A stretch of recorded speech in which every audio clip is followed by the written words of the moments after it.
विच जिक्र अली भी होवे मेरे शौक नो सारे मेरे शौक नो सारे मेरे यार जान देने नौकर दा हाल किए सरकार जान दे। हमारे चैनल को सब्सक्राइब करें।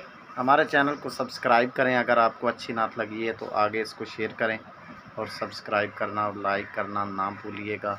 इसी तरह और भी मज़ेदार वीडियोस आप लोगों तक हम पहुंचाते रहेंगे। तब तक दीजिए इजाज़त। अल्लाह हाफ़िज़।